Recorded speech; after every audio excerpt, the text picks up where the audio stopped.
Isang mapagpalang araw po sa ating lahat. For to this video, wapo kay ko. Oy, murag but-but ra gid to ba? Sa araw na ito ay nandito tayo ngayon sa paaralan kung saan dito tayo mag-idana. Isang panibagong araw na naman mga kaibigan. Another chapter na naman sa ating buhay. Nandito pala tayo ngayon sa paaralan para mag-aral kung paano magmahal. Hindi, joke lang. Nandito pala tayo ngayon para mag-wiring.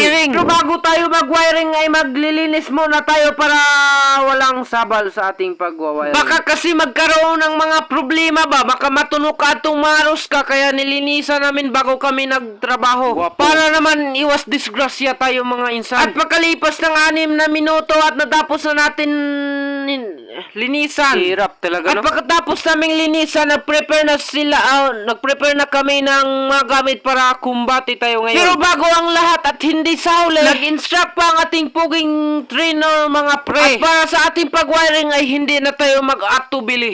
Shout out nga pala sa ating mga kaklase. Alam niyo bang para kayong butiki? Hindi, joke lang. Niwala at dito nga nagsimula na sila mag-wiring. At tayo naman ay nagsumpay og host. Siyempre sa pag-wiring hindi talaga mawawala ang ganito ganyan, basta alam nyo na yan. At habang nag-wiring kami, nakita ko si Monkey King. Share mo lang. Basta kay parang butiki talaga ang agi, oh. Pirada pa di.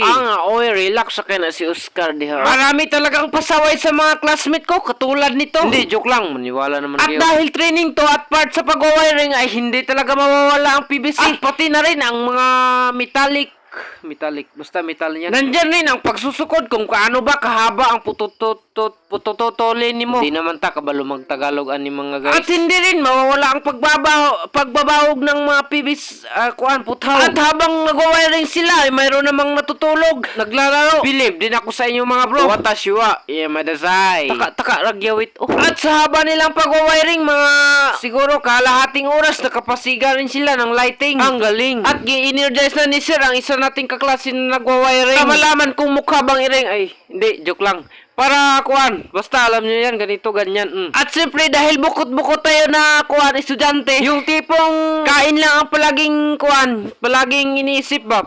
Naniwala naman kayo. Di, mano, lumipad lang aming team para kumain ng pan. Kaya minsan, wag kayo talagang maniwala sa mga vlogger. Kasi yung iba ay kwento-kwento lang at walang kabuluhan. At habang lumalabas kami para kumain ay nakita ko ang idol ko. Shoutout pala kay Probinsyanong Kabisdak Vines. Bisitahin nyo rin ang kanyang FB page paminsan-minsan. Hoy, huwag kayong dyan. Hello mga kabisdak. Yun yung intro niya sa mga vlog niya. Yun. So, paano ba yan? Hanggang dito lang muna tayo mga kabisdak. Huwag nyo sanang kalimutan and don't forget to follow and subscribe.